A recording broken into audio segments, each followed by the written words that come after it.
welcome back to my channel, Beautiful Minutia. If you're new here, my name is Tiffany, and today I'm going to be chatting with you about the books that I read in the month of April. During the month of April, I finished 11 books and had a pretty decent reading month. I did have some 3 stars, but the majority of the books that I read were 4 stars, and I had 2 brand new 5 stars, as in books I had never read before. So that was really exciting because I haven't had the most terrific reading year in terms of 5-star books that weren't rereads.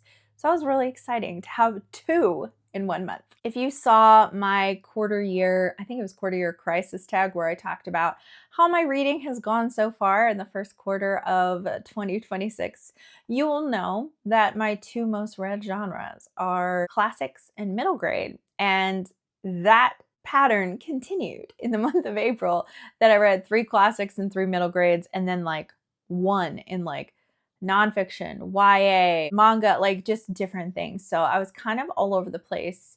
And I will have this video split up into genres, so you can skip around if there are certain genres that you're not interested in. Let's go ahead and kick off with classics. So I did finally finish The Mill and the Floss by George Eliot. And what a journey this was, because I initially had wanted to read this in the month of March, and then kind of realized with all my other plans that I was going to stretch it out into the month of April. So it took me in the 6 to 7 week range for me to finish this book. I vlogged it over on my Patreon with all my full spoilery thoughts, and that video ended up being almost an hour long. So if you're interested in hearing those thoughts, you can go over there. This is going to be a much shorter review. So Mill on the Floss is George Eliot's second book, and this book takes place on the river called Floss, and there's a mill there owned by a miller, and he has 2 children, Tom and Maggie, and he has high hopes for Tom to be a kind of man of the world, like intellectual. He's spending a lot of money on his education, yet his daughter Maggie is the one who is more intellectual and precocious and inquisitive in a world where that's not really appreciated or approved of. And so we follow Tom and Maggie in their childhood for the first chunk of the book, and then as they reach adolescence and adulthood, and kind of some of the tragedies and pitfalls that befall them throughout their life, some of which is brought on them by the decisions of other people, some of which are brought on them by their own decisions. True to Eliot's style, it's very thought-provoking, it's very beautifully written, it has some interesting philosophical asides that Eliot tends to include in there as she's making observations on the characters' thought process or on the decisions that they're making. She just does such a good job of kind of examining things in a way that is like really beautiful and really reflective. And so I really did enjoy my time with this book, but a lot of people don't like this one. And I can see why. It kind of has a different tone in some ways than some of the other Eliots that I've read, and I found the ending to be less satisfying than some of the other Eliots that I've read, but I still really enjoyed my time with it. So for me to say this is closer to the bottom of some of the Eliots that I've read, it's still firmly in the 4-star category. Still really glad I read it. Would be happy to read it again at some point. So I still really liked it, but I get why it's a polarizing Eliot. I also finally finished the Anne of Green Gables series by wrapping up Rilla of Ingleside during the month of April. I read this with Stephanie, and we've read through the entire series together, so that's been really, really fun to hear her thoughts as we've gone along as well. This is a different feel than the other books in the Anne series for a couple of reasons. So first of all, Anne, while she's in this book, she is definitely not a focus, and we started kind of shifting away from her in the last couple of books when we spent more time with her children. But they were in their childhood at those points in the story, and in this story, all of her children are grown up except Rilla is 15 and she's the youngest. But this is kind of a coming of age story for her that takes place during World War I. So there's a lot of darkness and sadness and anxiety in this book that isn't really present in the other Anne books because of the time period when it takes place, because it was very uncharted territory for people to be concerned about a huge war like this and to be sending their sons off to war or their spouses off to war or things like that. That really it has a very different feel. And so there's kind of a melancholy feeling to this book. And Rilla is certainly not as optimistic and sunshiny and imaginative as Anne is. She has a very different personality from her mother. And when I was talking about getting ready to read this book in one of my TBR videos, someone said it reminded them a bit more of the Emily books by Ella Montgomery. And I can see that comparison because it's definitely more serious and not as lighthearted as some of the other Anne books. However, I still did really enjoy it. I thought that there was some really heartfelt moments. There were some really sad moments. There were always moments of hope around the corner, even in really dark days, which is something Ella Montgomery does really well. And it was just really lovely to see Rilla, who is just kind of a spoiled, petted, vain little girl at the beginning of the book, grow into someone who is selfless and compassionate and very kind. The last classic that I read during the month of April is The Touchstone by Edith Wharton. This is one of Wharton's earliest works. I think, if I'm remembering this correctly, it's her first published novella that was like longer than a short story. So it's interesting. That was earlier in her career because it still does have a lot of the hallmark things that you expect with Wharton, in that there's beautiful writing and characters doing fairly reprehensible things. So far, I've never had an Edith Wharton book that I've read, and granted, this is only the third, but I've never had a Wharton book that I've read that I actually liked the main characters, especially because in all of the books of hers that I read, her main character is a man, and usually I hate him. So I went into this book with the expectation that I probably wouldn't like the characters, because I think that Wharton tends to take people and either put them in positions or have them make decisions that are very questionable because she wants to explore that facet of humanity. In this particular book, we have a man who had previously had a relationship with a woman who was a famous author, and she's recently died, and people want more information on her during a certain time period of her life where they weren't really sure what she was doing. And so he has all these letters from her, and he's kind of contemplating whether it's morally acceptable for him to sell these letters that convey a very private side of her that she never showed to the public. And so it's an interesting question, I think, especially in terms of the fact that we have collections of letters from various famous writers, and a lot of them lived hundreds of years ago, but maybe some of them lived more like 50 to 80 years ago. So they're, more of like modern classic authors. And it just kind of makes you wonder, like, is it fine to read people's letters that they sent private publicly? We're publishing them publicly and have these insights into their life, which is kind of a cool thing to hear about things happening in their lives and their thoughts in their own words. Like, there's an interesting facet to that, but there's some interesting questions about morality surrounding that too, of like, well, if they didn't consent for this to be published, is that okay? So there's definitely moral questioning that's happening here, as well as kind of a descent into greed and guilt and shame that kind of all combines around this in a way that I found really compelling and really interesting. As previously mentioned, I have 3 middle grades that I finished this month, and I actually listened to all 3 of them. One of them I started during middle grade March, but I didn't finish by the end, and that's Okay for Now by Gary D. Schmidt. This is my first 5-star of the month. I loved it so much. This is the 3rd one of his books that I've read, and every single one tends to dive deep into really, really heavy things, but in a way with so much hope that it doesn't feel too heavy. It doesn't feel cheesy. It doesn't feel forced. So Okay for Now is a companion novel to The Wednesday Wars, which I have previously read, but I don't think you need to have read that before you read this book. There will be connections that you pick up on if you have read The Wednesday Wars, But it's not necessary, because in this book we follow a boy called Doug, who is kind of like a rough and tumble kid in the Wednesday Wars and a little bit of a bully. And he and his family pack up and move to a new town. And so they're starting over and things are new. And so you're watching him adjust to this new town, and already people getting ideas about him and who they think he is based on the behavior of his brothers, who are constantly getting into trouble, and are known kind of almost like this hoodlum kind of reputation surrounding them. And so you see there are these teachers that immediately write Doug off, and he's growing up in a very abusive home with his father.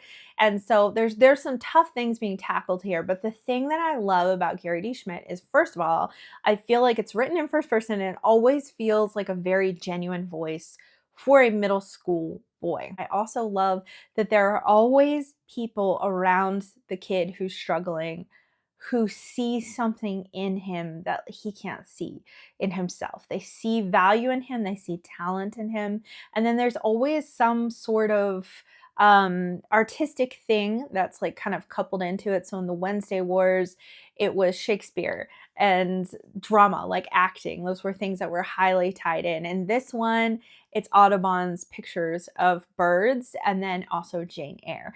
And so there's some really, really just cool ways that Gary D. Schmidt also intertwines some of these other elements that I find to be really, really wonderful. So just loved it. I continued listening to the Gregor and the Overland series by Suzanne Collins. So book 3 is Gregor and the Curse of the Warmbloods. And I obviously can't get too far into a lot of details, because as the series progresses, obviously the books build upon each other, and I don't want to spoil previous books. But if you haven't heard me talk about the first couple of books in this series, which I did read during middle grade March, this is about a boy who falls through a laundry chute in his New York City apartment laundry room and ends up in this world underground that no one knows exists, where there are humans down there that have lived down there for, a long time, hundreds of years, but there are also like giant bats, giant rats, giant bugs, and it's very interesting and imaginative world, and a lot of these creatures are at war with one another. And so there are prophecies about a warrior that's going to come save them, and Gregor is obviously intended to be kind of that chosen one figure, but he's a reluctant hero. So there's a lot of really interesting things in terms of the world building, in terms of the plot. I love the family dynamics. Every time Gregor goes down there, he typically has his like 2-year-old sister Boots with him, and she's much needed comic relief. In this book, his mother actually comes with them, and I don't think that's spoilery to say that his mother ends up coming with them down to the underworld. Is that what it's called? Underland. I've been really enjoying these on audio. I think the narrator is excellent. The last middle grade book that I listened to was kind of research. I'm getting ready to teach a new class at our homeschool group this fall, and so I'm kind of vetting a couple of books and trying them out. So that book was Will's Race for Home, and this was an interesting story about the Oklahoma land rush that happened in the 1800s, and the main protagonist is a Black boy who actually was born into freedom. So he was born, during the Reconstruction era, and you see his family, his father and grandfather who left after the Emancipation Proclamation, but all this time they've lived on shareholder land. And so they've been working for other people and not having any land to call their own. And so when there's this announcement of this land opening up in Oklahoma, they decide they're going to take the trek and stake out land for their family. And so this story follows their journey to that piece of land, the trials that they encounter, and the hardships that happen along the way, and just what they had to sacrifice in order to do this. And so it was really good. I think it was really well written for the age range that it was intended for. I read one nonfiction during the month of April, but also I read it during March as well. And this was supposed to be for Lent, but it took me longer than Lent to read, and that's The Imitation of Christ by Thomas A. Kempis. This book is split up in such a way that there are 4 books within it, and then each book has a chapter. And so there are a lot of chapters, and a lot of them are really short. So initially I was planning to read like X amount of pages a day, but sometimes a chapter is only a page. Sometimes it's a couple pages. Sometimes it's not even half a page. And a lot of these thoughts are not necessarily all like grouped together and going together. So I wasn't really able to chew on it as much if I tried to read it at a faster pace. So I just decided I was fine with it taking as long as it took me, and ended up reading it at a pretty slow pace. This is a really, really old Christian nonfiction in that it was written, I can't remember exactly when. It's in the 12 to 1400 range. If I look it up when I'm editing, I'll put it here. So it was written by a monk, and his quest to be more Christ-like, essentially.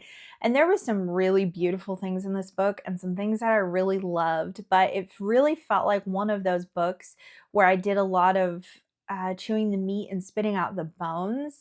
And after a time, it started feeling like there were more bones than meat, unfortunately, because it ended up feeling a bit repetitive, especially in some kind of negative things, in that Kempis kind of focuses on a lot of his own shortcomings and things that he's doing wrong, and believing that he'll never, like, I was gonna say never be worthy, but like truly we won't. But like obviously Christ sees value in us because he gave up his life for us, and we're created in the image of God, and God wants to use us, and God greatly loves us. But there was a lot of focus on unworthiness, and a lot of focus on almost like this self-flagellation for never being good enough, and how like there were things that you're like, you shouldn't find joy in anything other than Christ. So you shouldn't find joy in nature, you shouldn't find joy in people, you shouldn't find joy in the world. And while Christ should be our highest joy, I also believe that God puts things into our lives to bring us joy while we're on earth as well. And so it felt like it was unbalanced to me. It felt like there was a lot of emphasis placed on kind of an ascetic mind view, which would have been the kind of worldview that Kempis had, I think, as a monk during that time period. That kind of tracks. But there were some really, really beautifully written things in here and some really good things in here. So I am glad that I read it, but it's not one that I'll be itching to reread anytime soon. I did read a YA book during the month of April. I know, who is she? I can't even remember the last time I read a YA book. It's As Long as the Lemon Trees Grow, and this was a book that actually was selected for my in-person book club, and it was my selection. So really, aren't you even more surprised now? This is actually YA contemporary that is set in Syria during the time of the revolution, which started, I think, in the 2010s. And so around that time period, I had heard a lot of things, about Syrian refugees fleeing to different countries and fleeing from Syria. But to be honest, I really didn't look much further into it and really learn much about what was happening in Syria. So this book really shines light very closely on the kinds of things that were happening, the kind of suffering and atrocities, and the people fighting to be free from an oppressive government. And it is far more brutal than I anticipated from a YA book, to be honest. I kind of thought it would be lighter, but there is not a passing glance at the violence and things that are happening.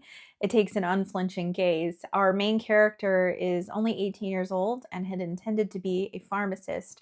She'd completed 1 year of pharmacy school, and then everything just fell apart. Her city is now under siege, and a lot of the doctors and nurses were taken by the government. And so she's actually pressed into service at the hospital to perform surgeries, to set bones, to help people whose legs are being blown off from these explosions, and children who come in with literally just horrible things happening with all of the bombings and even chemical warfare and things that are happening in the course of this book. And so it's pretty horrifying at times, to be honest. But what's really interesting is that this book also takes a very strong stance on hope in the midst of bleak circumstances. And I thought that it was really beautifully balanced in that way. I also thought it was really interesting. This is not spoilery because you find this out literally in like the second chapter of the book, maybe even the first chapter. I don't know. Our main character actually has extreme PTSD, which is not surprising, but her PTSD is personified. Whenever she gets these attacks of like panic from what she's experienced, it's like a person who comes there and then like makes her see things or relive moments, and it's like a person that's inflicting it upon her, which I thought was really, really interesting. Kind of was reminiscent for me of The Book Thief, and that they had like death narrating that story. It was just an interesting way to look at PTSD and like what trauma does to your mind. It was really good. I really liked it a lot. There were things I didn't love about it, but overall, I found it to be like a really eye-opening book, and I'm super glad I read it. I finished the Tawny Man trilogy by Robin Hobb, so the final book is Fool's Fate. And oh my gosh, what a roller coaster of emotions this book was. I can't really talk very much about it because not only is it the third book in a trilogy, but this trilogy is the third trilogy out of her overarching series that they're all connected and they go together. So I can't say a lot except that Fitz is kind of going on a journey and a quest with the prince, and they're just doing something. I can't tell you, I guess. But it's really interesting because in the process of this, we're also examining a culture that we haven't yet, because we've spent time at Buckkeep with Fitz, and then when we did the Live Ship Trader series, then we were in different areas, Bingtown and Jamila, and like different areas there. And this is a completely different area that they end up in this book. And so the people have a very different culture. And so that was really cool. I thought that was a really interesting element. There's a lot of really emotional things that happen in this book that will just gut you to pieces, but you'll love it and you'll keep coming back for more, because that's Hobb just does that to you, where you're like, oh my gosh, I'm devastated. You should read this book. And that's exactly how I feel about pretty much every Hobb book. I really, really loved this book. There were some really interesting things that happened with reveals and lore, some really sad things that happened, some really beautiful things that happened. I felt like it was just a really great ending to this trilogy. I read one manga book, and it's also one that I feel like I can't talk about very much, Attack on Titan, volume 26. I really, really liked this volume. We're kind of getting back to some of the characters that we have not really seen or spent a lot of time with for a couple of volumes, where it was just kind of, we kind of jumped ahead in time. We were in a different location, spending time with different people, and we're getting a little bit of like filling in what's happened in those years towards the end of this volume, and we're seeing some characters that we haven't seen in a long time. I'm finding so interesting about the couple of volumes, the last couple that we've read, is there's just an interesting conversation happening about, you know, people who are fighting against each other, who have different goals, and you think that the other group is wrong and evil, and some of the things that they do are wrong and evil. But in order to try to eradicate that evil, do you become the very evil that you're trying to get rid of? And so it's just really interesting. The moral questioning that's happening in this series is my favorite part of it. And I've been reading them with Christy, and we've been reading them for years at this point. We usually just read like a volume a month, sometimes 2 volumes a month. And every time we get together to discuss one of these volumes, we talk for so long about them. Like, yes, we talk about the lore and the world and the plot and the reveals, but we spend far more time discussing like the moral questionings and just the decision making and kind of what the series is saying. And it's so good. Lastly, I don't know how to categorize this. I almost put it in with YA because the protagonist is young, but I don't think it's a YA book. I'm just going to call it miscellaneous, I guess. I read the first Emma M. Lyon book, and I started talking about it in a vlog when I was kind of doing like a book crawl and just like going around and reading. It's like I basically did live reading sprints at various locations by myself one day, and it was really nice. So I started Emma M. Lyon while I was at a ramen restaurant, actually. And it felt really cozy and very fun. But I also then I didn't come back to it for a while because I was reading other things and I wasn't super invested. And I can't say that at any point when I was reading this was I invested. So this is about a girl named Emma M. Lyon. As you might be able to tell by the title, these are her journals. So you're getting her journal entries. She's coming to live with her cousin, and her cousin has guardianship over her because her parents have passed away. So her cousin has access to her home, to her money, to all this kind of stuff. And she's kind of at his mercy until she turns, I think, 21 or something.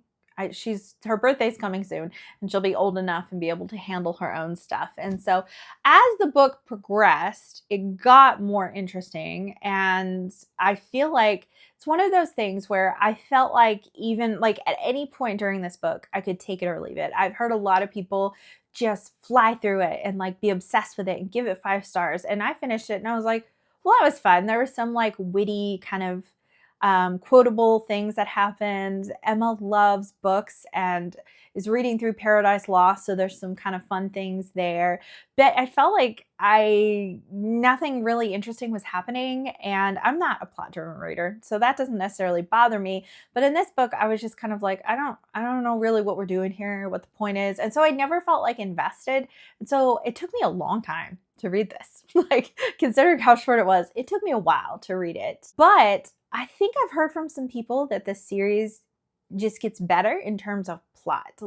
Things actually do start happening. And there were a couple reveals at the end of this book that I'm like, oh, okay, we might be going somewhere interesting with this. So I would be curious to hear from you if you found the series got better as you went. Maybe that's not the right thing to ask people who have raved about this, because it seems like everyone is. It seems like everyone's obsessed with it. And I didn't dislike it. Not dissing it at all. I thought it was fun, but I found it pretty forgettable. There was nothing about it that really stuck with me. So is it worth it for me to go on to volume 2 if I wasn't obsessed with volume 1?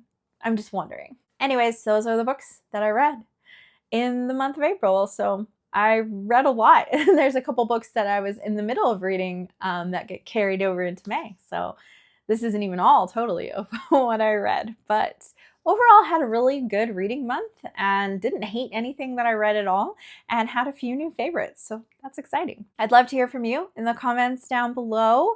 What have you been reading lately? I hope that you found some new favorites too. Let me know what you enjoyed the most during the month of April. And of course, if you've read any of the books that I chatted about here, I would love to hear your thoughts on those as well. Thank you so much for watching. If you like this video, please hit like and also subscribe so you can continue to see more bookish content from me. And I will see you again next time.